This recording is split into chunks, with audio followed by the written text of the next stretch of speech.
Okay, so Brandon on Facebook said he didn't know how to cook for a guy, which I find funny. So I'm going to make you a little quick video here. I just went to Wegmans and we're going to do a little clam bake tonight. I've already washed everything under water.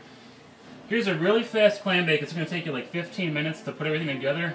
And it's not that expensive. Buy your pans at the Dollar Tree and we'll get started. So you start with a huge pan like this. I usually use 2 in case it leaks through the bottom. We're going to start with some olive oil here, extra virgin. And we're just going to dab it all over the bottom, like that. So olive oil's done, we'll put that aside. I don't want to confuse you. The next thing is, we already peeled some corn. We got like 7 ears here. We're going to put the corn on the bottom, because when the clam bake starts to cook, this will be boiling in clam broth. It tastes amazing. So we got corn on the bottom. And we got about 7 carrots here. I already cleaned them, I just got to chop off the ends really quick. I like to keep them whole because then when you serve them for dinner, you can kind of put this on the plate with the corn. So we'll stick some carrots in here. Here we go. We got carrots like that.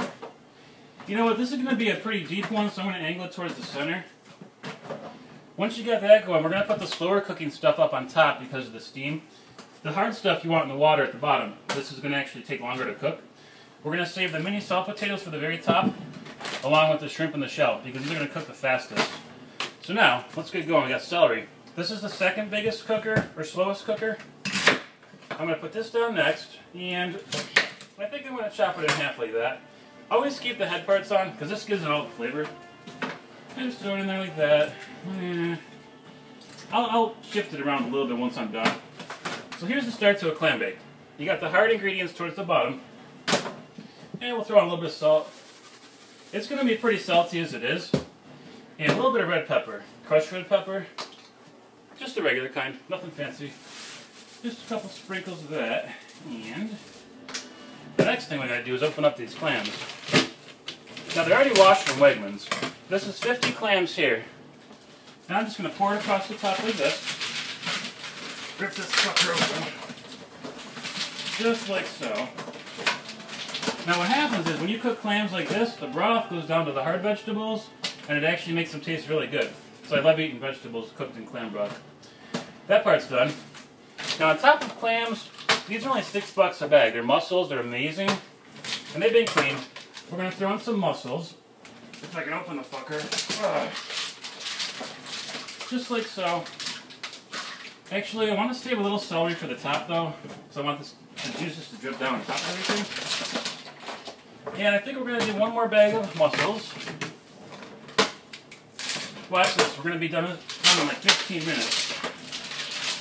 So now, you got all the hard stuff on bottom, you got clams and mussels. Now we're going to dice some celery up here. Just to add a little flavor on the top. And now the next important thing is garlic. Now this does not make it taste like garlic, like Italian food's like really nasty garlicky smell. It just tastes really good. As long as you don't cut the cut the little garlic cubey things, or like once or twice, like that. It looks like a lot of garlic, but really, as long as you don't break the seal, it's not going to make it taste like garlic. We got that done, that done. Lastly, we got potatoes. Throw in some salt potatoes. These have already been cleaned. I'm trying to make it fast so I don't run out of memory on my iPad. Salt potatoes on top. Shake it around, and then last thing. Sorry, I'm really dying of heat right here. And I'm trying to listen to a government thriller at the same time. 1 white onion. And what I do with the onion is I chop it like this. Probably like 2 huge chunks like that. And then just spread the rings around the top. That way when you go to pick them out, there's not like little bits of onions everywhere. And this is a slow cooker, so I leave this on the very top. I don't put it on the bottom. Otherwise it gets all mushy like stew. So I got some onion flavor. Chop that sucker up. I don't want to confuse you guys. Let me just clean up a tad bit here. I'm making it really quick, but I'm almost out of memory. Let's see. And last but not least is frozen shrimp with the shell on. You always want to get this kind because do not get cooked shrimp because it's gonna get overcooked. So there we go. We got this. We got 50 clams, 5 pounds of mussels, carrots, celery, onion, a white onion. Wait, was that white or red? Carrots, celery, a white onion, corn on the cobs on the bottom. And then last but not least, We're always going to use butter afterwards to dip it. But we're going to take some butter here. Oh, and my hands are clean. I already did the prep work. And we'll go 1, 2, 3, 4. And we're just going to drizzle it like that. And we're almost ready to seal this sucker up.